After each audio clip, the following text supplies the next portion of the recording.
Hello class, once you have logged into the new shoes simulation using the Interpretive Simulations website, you would then click on Launch the Simulation and then you will see the following screen. Okay, so here's the screen. At the beginning you will see where it says New Shoes. In terms of information, you will click on Startup and that'll give you a brief overview of the case. There's the case again, and you can click on the link there if you want to download the case for some reason. And you're going to review the markets, and you're going to enter your startup decision. So that would be your company name as well as the logo. Now I have already entered those, so you will not see that here. But you can see my company name is Morel. Okay? Now I want to emphasize the decisions that you'll need to make on a weekly basis. So that's under decisions, okay? And the first thing is a corporate decision. So in terms of the corporate decision, you're going to determine how much money is going to be allocated to product development and to the contractor bid. So let's talk a little bit about product development, and you can see here they give you a little bit of information here. So it says the amount and regularity of new product development investment can lead to new or improved versions of your shoes. So if you're looking to add on different versions of the shoes, you definitely want to invest more money into product development.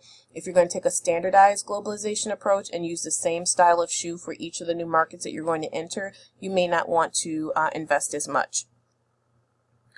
New product development expenditures beyond $2 million in one period will have little effect on your development progress. So if you want to make progress happen, it'll have to be, within that $2 million. Now, if a contract bid, let's talk about contract bids. If a contract bid opportunity becomes available, enter the bid in dollars and cents per pair, and the lowest bid wins. Now, each person is an individual in the class, so each person is going to have their own company. So you'll be bidding amongst yourselves. So what you want to do is bid the lowest that you can, obviously, to get that contractor bid. Okay? So you would enter a decision there just by clicking Enter Decision. And if you want to change product development, you would do it here, contractor bid. Again, product development, you're probably going to be under $2 million. And then you're going to click Lock the Decision. Okay, the next decision is going to be in regards to marketing. I just want to show you here, you would click on the Marketing tab, and you're going to make a decision for your home market, your domestic market, and your foreign market. So please make sure you enter a decision for all three markets, okay? That will include the pricing of the product, how much you're going to spend on advertising, consumer promotions, salespeople, the number of salespeople, and dealer promotions. Now here are some considerations. So you're going to enter the selling price, advertising, and promotion budgets, and the number of salespeople. Now you're going to check the market industry news report for current growth forecast before entering your decisions, okay? So let's look at where we can find the market industry news report. So you want to click on Market, and then under Market you will see Industry News. And here is our Market Industry News report. Okay, so it will have more information, but what you'll also see there under Industry News is the logo that you created as well as the ad for your company. Again, my company name is Morel. Okay, so they're telling you right now sales in your home market have grown by 3.4% this period. Now, if my sales have grown in my home market this period, I'm going to keep everything the same because it looks like whatever pricing and promotion and all the money that I spent in my home market, it seems to be working, right? Everything is positive. And then it says sales in the domestic market grew by 0.8. Now 0.8 isn't as large as 3.4, so I might make some additional changes here to get that number up a little bit higher. But that's just my reasoning. So just think about this when you're going through each quarter and making these decisions. If my sales have grown, I'm doing something right, I would think. Now you have the opportunity to enter the foreign region this period, so you want to make sure that you make a decision on that. Now, mind you, I am looking at period 3. You're still on period 1, so please don't let me confuse you in terms of that. But in period 3 of the simulation, you will see the option to enter the foreign region. Okay? And so new options and changes will occur from period to period, if that makes sense. Okay, so that's our industry news. Now you can also look at market sales to see how things have been happening. Let's look at this. The home market, your unit sales, you were 545, 188. The forecast was 538, so that's great. Your domestic sales, 770, 253. The forecast was 755, which is great. Okay, we weren't in the foreign markets yet. So you can see how you're doing, and you want to use all of this information to assist you with making the decisions. Again, let's look at the market research. You're looking at the pricing in the home versus the domestic market. You're charging more in the home market than the domestic. That's fine because you just made an increase. Advertising, you're spending less than in domestic, which makes sense because you're trying to get into and be successful in that domestic market. Consumer promotions, you're spending a lot on that in your home market, and that might be why the your sales increased, by 3.4% this quarter, because you're spending more on promotions. And that's fine as long as you're going to make money in the long term. On dealer promotions, you're spending a little bit more. Customer satisfaction is only at 64.3, so that's something you want to consider.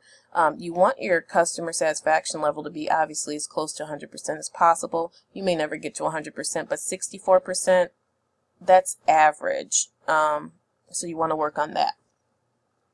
Okay, so those are some considerations that you want to make in that area.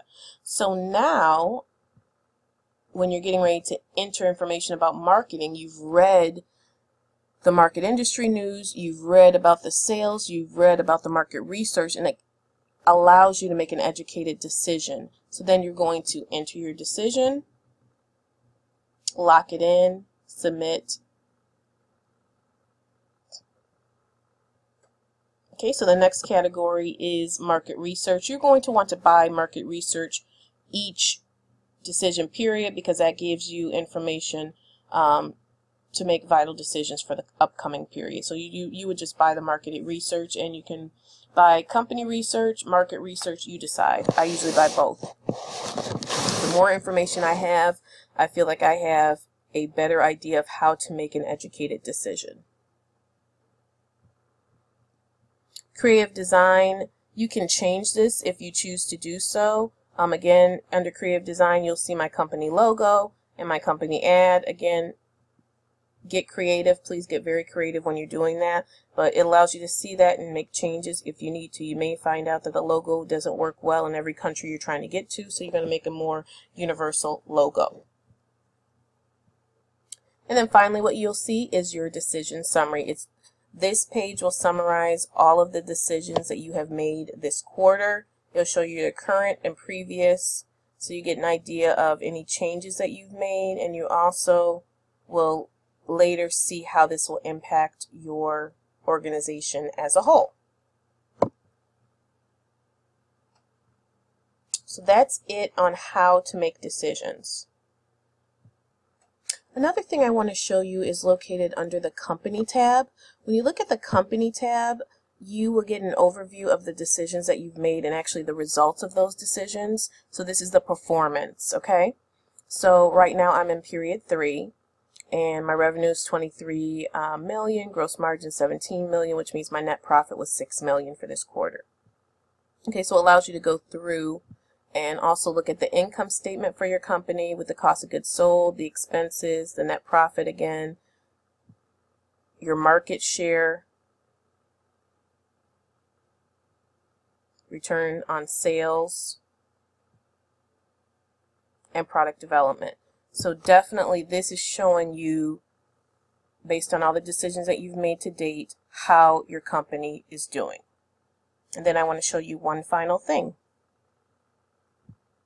So last but not least, if you look at the Simulation tab,